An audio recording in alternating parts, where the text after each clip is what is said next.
আলোচিত TikToker Prince Mamun ওরফে আবদুল্লাহ আল মামুনকে আবারও গ্রেপ্তার করেছেন রাজধানীর পুলিশ।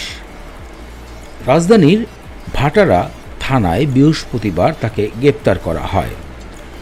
বিষয়টি নিশ্চিত করেছেন থানার ইনচার্জ মোহাম্মদ রাকিবুল হাসান।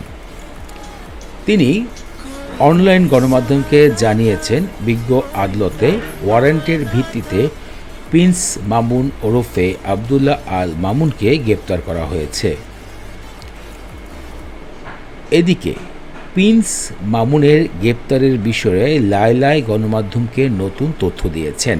মামুনের গ্রেপ্তার বিষয়টি সত্য এবং তার বিরুদ্ধে লায়লার মামলায় যে তিনি আটক হয়েছেন তা এখন পর্যন্ত তিনি নিশ্চিতভাবে জানেন না, এমনটাই তথ্য দিয়েছেন ব্লু ফেয়ার লায়লা।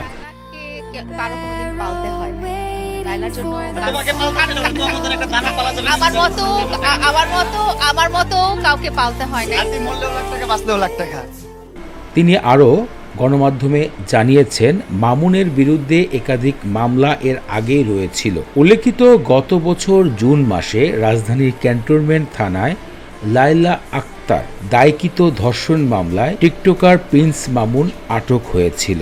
তবে এখন কি সেই মামলায় আবারও প্রিন্স মামুন আটক হয়েছে কিনা তা এখন পর্যন্ত সুনির্দিষ্টভাবে জানা যায়নি।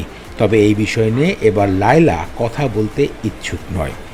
এরই মধ্যে গণমাধ্যমে অনেকেই বলছে এই বিষয়গুলো আসলে লায়লার দ্বারাই মামুনের সাথে হচ্ছে। লায়লা এবং মামুন বর্তমান সময় বাংলাদেশের একটা ট্রেন্ড নিউজ হিসাবে দাঁড়িয়েছে। তাদের নতুন নতুন বিষয়গুলো দর্শকরা বেশ এন্টারটেনমেন্ট হিসাবেই গ্রহণ করে, যদিও বা তাদেরকে মানুষ প্রচুর পরিমাণ গালমন্দ করে কমেন্ট বক্সে ভিডিওর শেয়ারের মাধ্যমে হাসি তামাশায় ভরিয়ে ফেলে, কিন্তু দিন শেষে তারাই যেন বাংলাদেশের মানুষের অন্যতম বিনোদনের একটা ক্ষুধা মিটিয়ে যাচ্ছেন।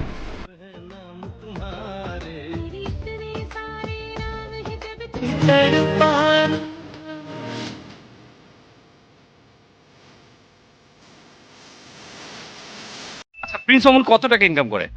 আমি কমন একটা কোশ্চেন। আলহামদুলিল্লাহ খেয়ে পেরে পরে বাঁচি। লায়লার মতো একজন ওয়াইফ রাখা যাবে?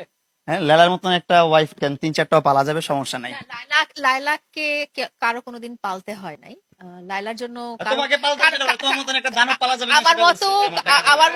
আমার মতো কাউকে পালতে হয় নাই। হাতি মরলেও লাখ টাকা, বাঁচলেও লাখ টাকা।